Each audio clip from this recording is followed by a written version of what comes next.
In this module, we will talk about some of the results we get from the mean value theorem.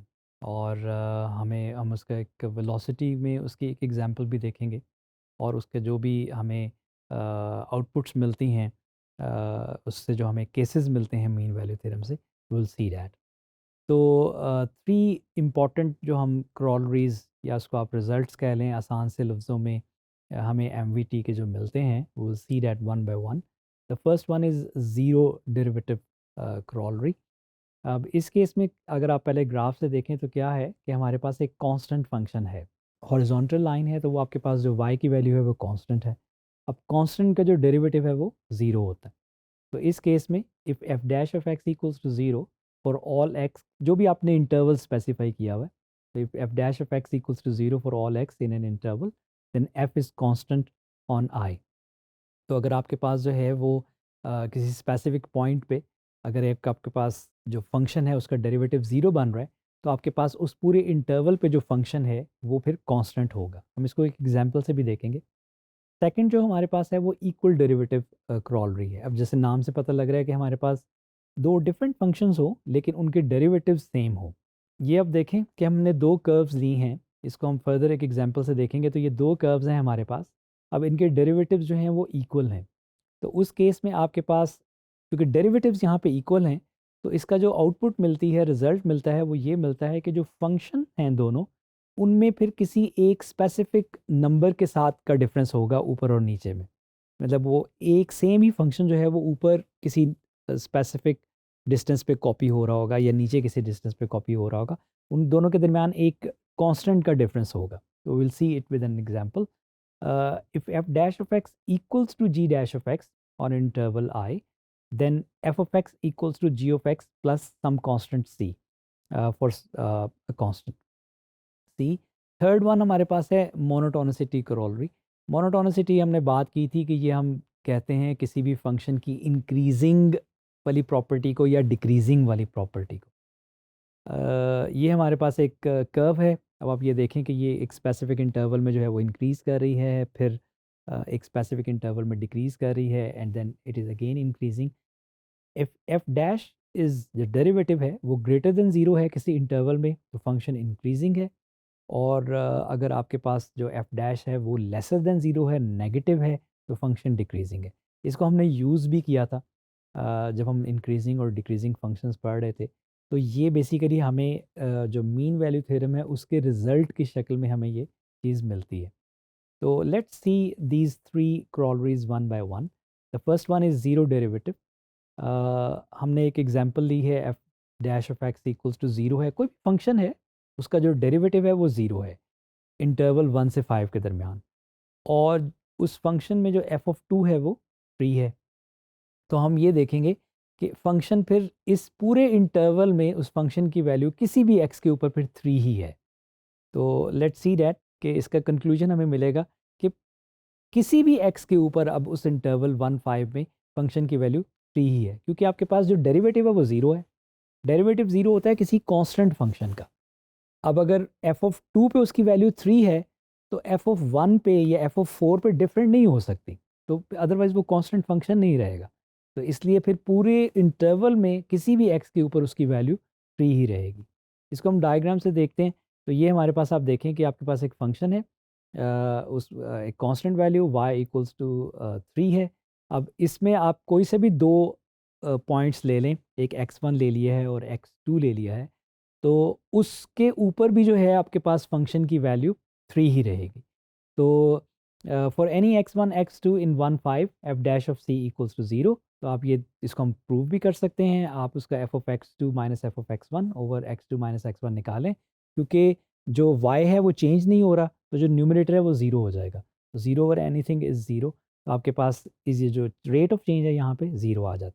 इसको further अगर आप simplify करें, कोई fraction अगर equals to zero हो, तो बेसिकली न्यूमरेटर ज़ीरो होता है, और वो न्यूमरेटर को ज़ीरो रखिए तो आपको क्या मिलेगा कि f of x two equals to f of x one. अब ये कोई दो रैंडम पॉइंट्स थे, एक्स वन और एक्स टू. तो आपने देखा कि उन दोनों पॉइंट्स के ऊपर, यानी कि किसी भी आप पॉइंट को लेंगे आप उस इंटरवल के 1 और 5 के दरमियान में, तो आपके पास जो फंक्शन की वैल्यू है वो कांस्टेंट रहेगी. तो derivative identically zero locks the functions value on the interval. तो ये हमें डेरिवेटिव से हमने फंक्शन के बारे में ये बात की। The second one is equal derivatives, जिसमें हमने कहा था कि अगर डेरिवेटिव्स इक्वल हैं तो फंक्शन के दरमियान किसी नंबर का डिफरेंस होगा।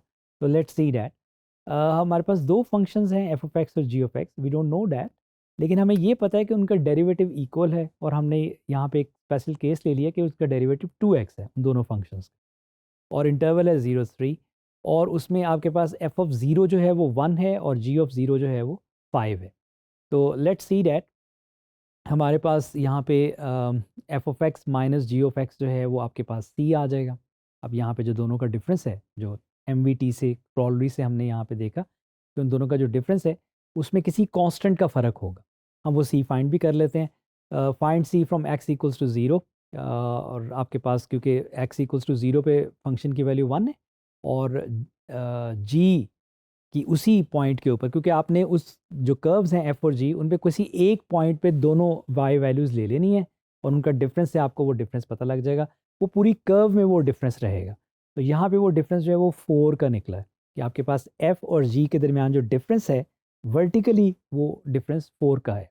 इसमें वो -4 इसलिए आ रहा है क्योंकि एक कर्व ऊपर है और एक नीचे है। अगर आप जो है वो जी ऑफ एक्स से एफ ऑफ एक्स की तरफ आएंगे तो -4 हो रहा है, अगर आप एफ ऑफ एक्स से जी ऑफ एक्स की तरफ जाएंगे तो वो प्लस हो रहा है। अगर आप यहाँ पे देखें तो अब आपके पास ये दो कर्व्स हैं, और इनमें किसी भी x की वैल्यू पे वो डिफरेंस जो है वो 4 मेंटेन हो रहा है। तो यहाँ पे इनके डेरिवेटिव सेम है।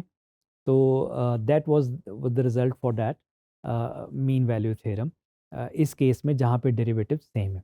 अब यहाँ पे हमारे पास जो है वो एफ ऑफ एक्स और जी ऑफ एक्स के दरमियान 4 का डिफरेंस है उस पूरे इंटरवल 0 3 के दरमियान। तो different initial conditions give constant vertical shift, same shape shifted graphs.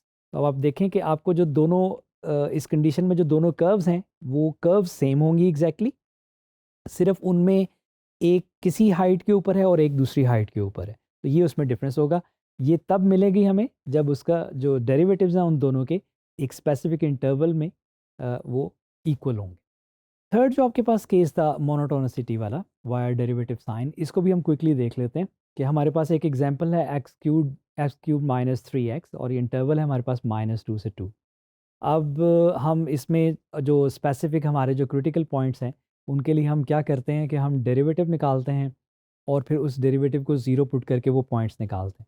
तो लेट्स टेक द डेरिवेटिव। आपको डेरिवेटिव निकालना आता है, हमने उसको फैक्टर भी कर लिया, और जब हम यहाँ पे इसको ज़ीरो पुट करते हैं तो हमें जो क्रिटिकल नंबर्स मिलते हैं वो आपके पास -1 और +1 है। आपको ये याद होगा जब हमने ये इंक्रीजिंग डिक्रीजिंग और मैक्सिमा वाले केसेस किए थे।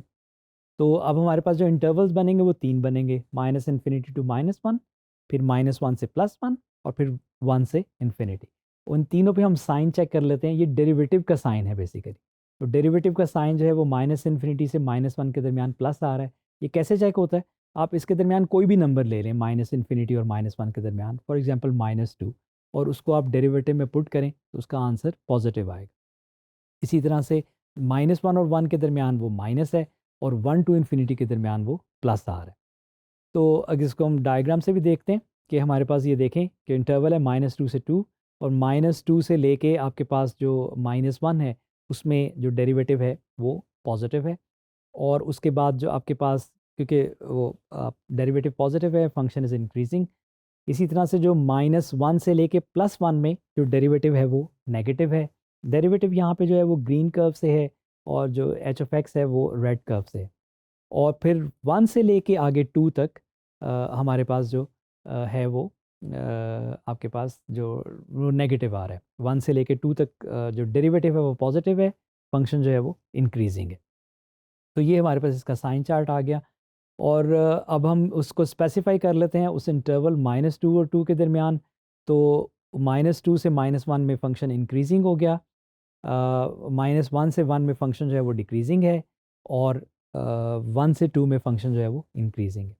तो डेरिवेटिव का जो साइन है प्लस या माइनस किसी स्पेसिफिक इंटरवल में, वो हमें ये बताता है कि उस इंटरवल में फंक्शन इंक्रीजिंग हो या डिक्रीजिंग होगा। तो ये आपने पहले भी पढ़ा है, इसको याद रख लें कि डेरिवेटिव जो है वो जिस इंटरवल में पॉजिटिव होगा फंक्शन उस इंटरवल में इंक्रीजिंग होगा, डेरिवेटिव जिस इंटरवल में नेगेटिव होगा फंक्शन उस इंटरवल में डिक्रीजिंग होगा। और यही बेस बनी आपके फर्स्ट डेरिवेटिव टेस्ट की जिसको हमने यूज़ किया इंक्रीजिंग डिक्रीजिंग के लिए भी और मैक्सिमा मिनिमा के लिए भी। एक हम इसमें क्विकली एग्जांपल देख लेते हैं वेलोसिटी एप्लीकेशन। ये वही सिनेरियो हमने देखना है कि जिसमें एवरेज वेलोसिटी और इंस्टेंटेनियस वेलोसिटी जो है वो कौन सा पॉइंट हमें मिलता है। इस केस में वो टाइम होगा कोई कौन सा टाइम हमें मिलता है कि जिसमें ये सेम होंगे। तो लेट्स टेक एन एग्जांपल। एक आपके पास एक ड्रॉप मॉडल है। ड्रॉप मॉडल का मतलब ये है कि आपने कोई चीज़ थ्रो की है और वो एक स्पेसिफिक हाइट से 80 मीटर से आपने थ्रो की है और वो स्पेसिफिक हाइट से आके नीचे ग्राउंड पे आएगी और ये उसकी कर्व बन रही है -4.9 t² + 80।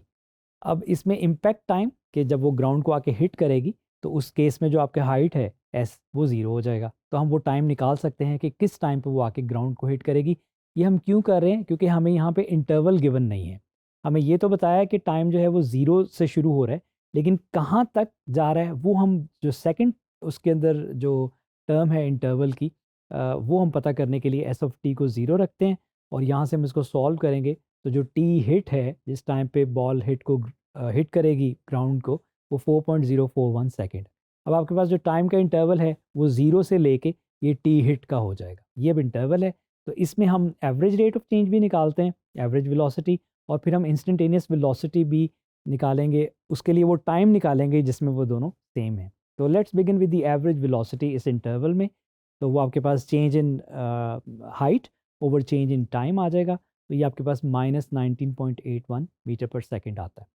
और अब हम वो टाइम निकालते हैं कि जहाँ पे हमें ये जो उसका जो इंस्टेंटेनियस रेट ऑफ चेंज है यानी कि जो इंस्टेंटेनियस वेलोसिटी है वो भी हमें उस नंबर के इक्वल मिल जाए। तो हम यहाँ पे इंस्टेंटेनियस वेलोसिटी निकालेंगे और उसको उस एवरेज वेलोसिटी के इक्वल रख के वो टाइम इवैल्यूएट करेंगे। तो वी ऑफ टी आपके पास S dash of T derivative लें तो वो -9.8 t आता है और इसको हमने उस टाइम के इक्वल रख लिया जो हमें वहाँ पे मिल रहा था -19.81। तो ये सॉरी उस जो एवरेज वेलोसिटी मिली थी उसके इक्वल रखा। यहाँ से हमें वो स्पेसिफिक सी मिल जाएगा जो कि मिल रहा है 2.022 सेकेंड। तो उस इंटरवल ज़ीरो से लेके टी हिट में जिसका एवरेज रेट ऑफ चेंज हमारे पास -19.81 आया था हमें एक सी ऐसा मिल गया 2.022 सेकेंड पे जहाँ पे उसकी एग्जैक्ट वेलोसिटी जो उसकी इंस्टेंटेनियस वेलोसिटी है वो भी -19.81 होगी। तो ये हमें वो मीन वैल्यू थ्योरम में हमने पढ़ा था। तो at t equals to 2.022 second the speed matched the overall average descent rate. Descent rate का मतलब कि एक चीज़ जो है वो नीचे की तरफ आ रही। तो ये हमने एक वही वाला जो उसका एक रिज़ल्ट था एमवीटी का कि हमें अगर वो कंडीशंस पूरी हों तो हमें एक ऐसा सी एक ऐसा पॉइंट ज़रूर मिल जाता है जिस पे जो डेरिवेटिव है या इंस्टेंटेनियस रेट ऑफ चेंज है या टेंजेंट लाइन की जो स्लोप है वो सेम आती है एवरेज रेट ऑफ चेंज के या सीकेंट लाइन की स्लोप के।